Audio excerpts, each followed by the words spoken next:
Hey guys, this is KM again with Music Room XD. Today we are here with Otenki.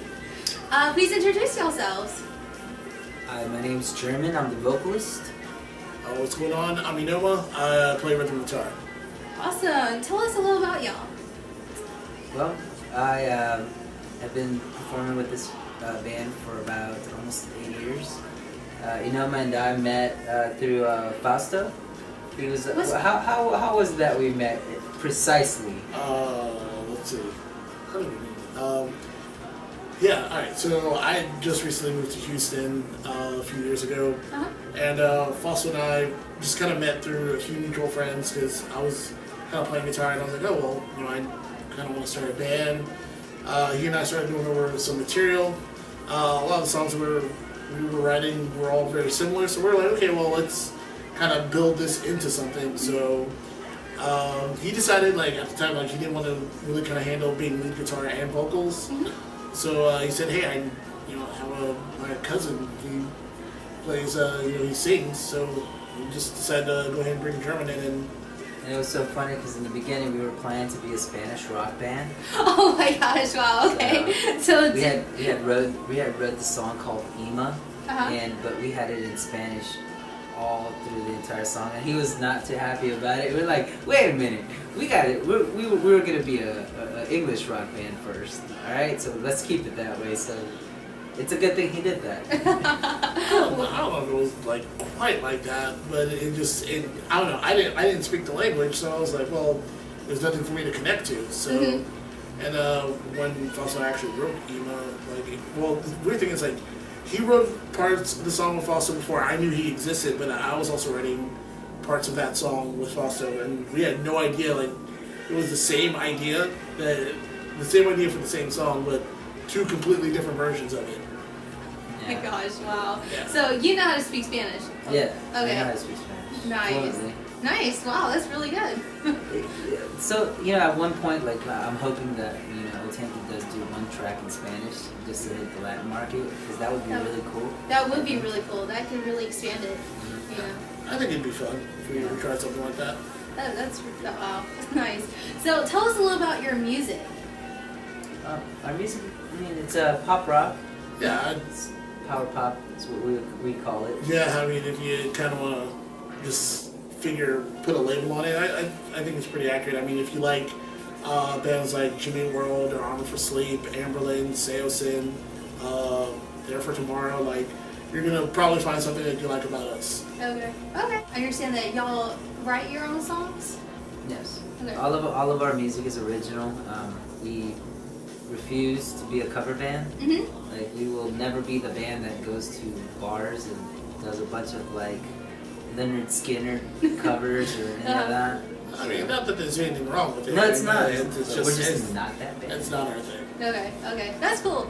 Well, I mean, not a lot of bands, they start off doing covers. Did y'all start off doing covers, or did y'all just start off doing originals? We started off doing originals. Like, I think, with Fossil now, like, we kind of found this band under, like, we just wanted to kind of write the music that we wanted to write. Like, we were all, like, he and I were both big, like, Saves the Day, Jimmy World, like, Get Up Kids fans, like, and that music, like, is real honest, real open, and kind of like with Otenki, like, that's kind of the formula that we've always kind of stuck to. Like, we've tried writing, like, just straight pop songs, we tried writing just straight electro songs, but none of it felt like honest. At the end of the day, we all just kind of gravitated back towards, like, kind of being a rock-oriented band, and I think the idea of just kind of doing covers seems very disingenuous. Like, I mean, we did the Bruno Mars cover, but we did it in a way where I felt like there was a lot of us in it. Like, so it didn't feel,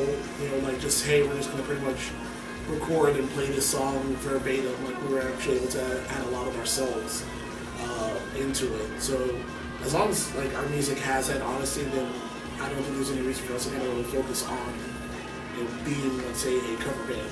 Okay. Now, who's this other person that you're talking about? Now, is he part of the band as well? Fausto?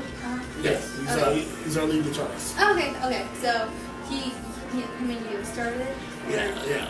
The way the band kind of formed, I'd say, it was Fausto and I started, but then at the same time, Fausto was also working on songs with German, and at least from our perspective, like when the actual idea of Otenki kind of came into being was when he and I were kind of like jamming with another group of musicians at the time. Just nothing really super serious, but like when we started kind of writing or started kind of figuring out, hey, we kind of want to take this maybe a little bit seriously. That's when he was like, hey, I have a singer ready, so let's bring him in and kind of like start working with him. So I mean, it all just kind of happened around the same time. So depending on who you ask, because they're gonna be like, oh well, I started the band, or I started the band, but it all kind of happened that one summer. So it was all just kind of this chain of events that all happened from different angles. How did y'all get your name Otenki? Like, where did that come from? Fausto and I are both like honestly, I'll be open, we're pretty big like nerds. Like we like video games, we like anime, we like manga. So the name Otenki actually means weather, and a lot of that, I think that has to do a lot with kind of the way we grew up as a band. Like, because we started kind of like a post-hardcore kind of like just singing, screaming, like big breakdowns, or and things of that nature, and then we turned into like kind of a pop punky kind of band with a little few like cool little glitches and things like that in the music. We had a lot of phases. Yeah, we did. We had a lot of phases. then we went through like the Making Sense of Static years, where things kind of started taking shape, and we kind of found like our sound, so to speak. Like not necessarily like we knew exactly where we were going to go, but we found a way to write songs that felt a little more like, hey, this takes elements from all those other genres that we really like and kind of put them into one piece of material, and then up into the Kinetic album, which I have to say probably has the strongest songs that we've ever written thus far. It was pretty cool. Like when we first started, like we really didn't know like what it was to work in the studio. So we were learning how to use like all the programs that they had on their computer at the time, and we were figuring out what layering vocals were and harmonies and how to do harmonies and all this stuff like in the studio. So it was pretty cool growing up in the studio as well, not only on the stage or anything like that.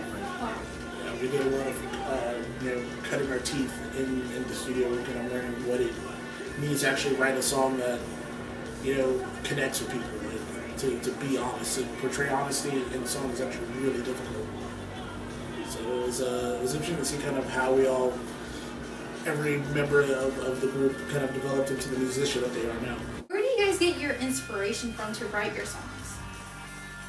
I think a lot of it has to do with just personal things that we've gone through. And we just go write it down on paper.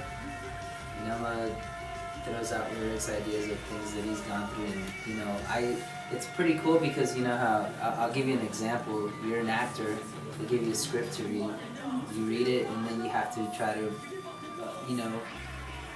portray this character and act like you are this character. It's the same thing when they like write lyrics to a verse or something like that.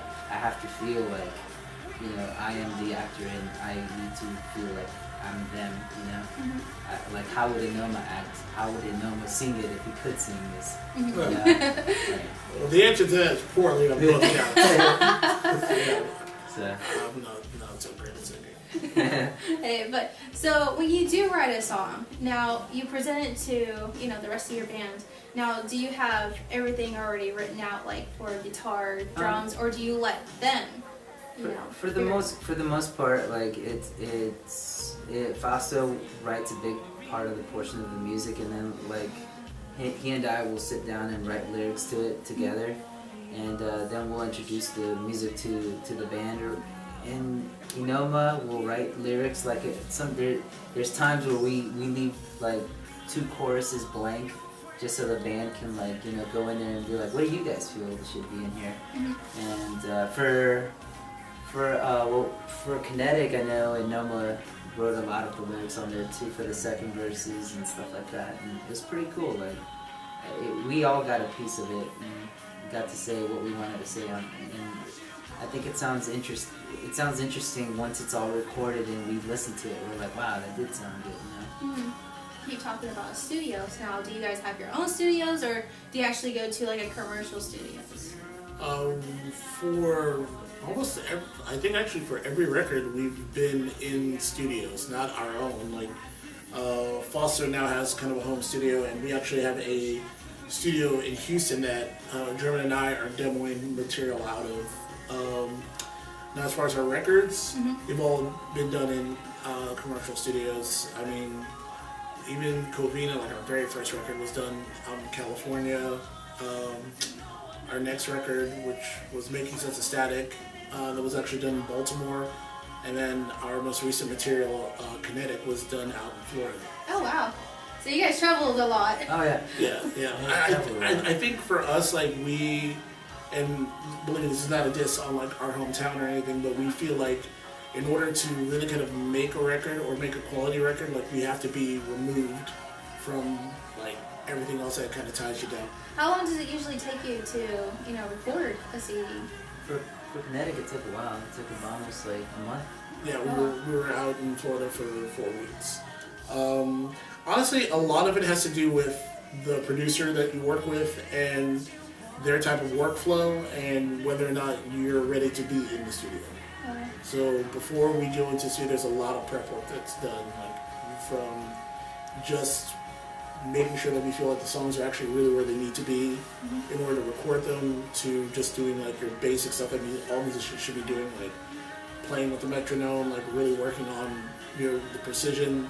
So you're not there, and the producer and the engineer aren't spending all of their time editing your tracks. Like you try to you give the best performance you can. So you really, like for us, like especially for me, like my first time really in the studio I was really sloppy, and practicing with that metronome and really doing the things that studio musicians need to do to stay sharp, really kind of make it so that our producers and our engineers are sitting there thinking like, cool, you knocked us out in like 3 takes, we're good to go. Now going back to the band part, now how did you meet the rest of the band? Online. Yeah, pretty much. I mean, Craigslist? Craigslist was one of them. That was Hector, huh? No, that was HoustonBands.net, like that super old website where local musicians would put up ads to start bands and stuff.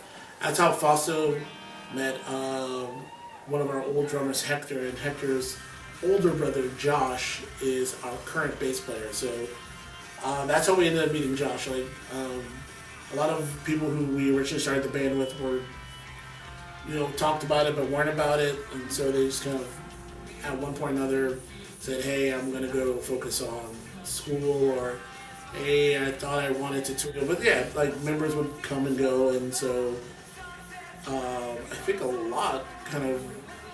it really shows like how much like the current members of this band are really about it. Like the 4 members, myself, German, Josh, and Fausto, like we're in it for the long haul. Like we, just like everyone else, we'll have our fights, we'll disagree, we'll not talk to each other because you know someone so well. After a while, it's just kind of like I want to wring your neck and you're driving me crazy. But we're still going, we're still here, and hopefully we're still relevant. So right now, what we're planning to do is we're planning to write another record, and this is probably going to be the best record that we've ever written. Like, we're going to put everything into it. A lot of the writing is basically being done for this record is being done by an Oman guy. In the studio, we're demoing out our ideas out, but we really want to make it. We want to make it extremely powerful, synth-driven, a very beautiful sound that's going to come out of this thing. So I'm really excited about it. So hopefully everyone else is too. Well, thank you so much for tuning in, everybody. And again, this is Otenki, and we'll see you next time. Bye. Take care. Thank you very much, Houston. We are Otenki. And this is where the curtains close.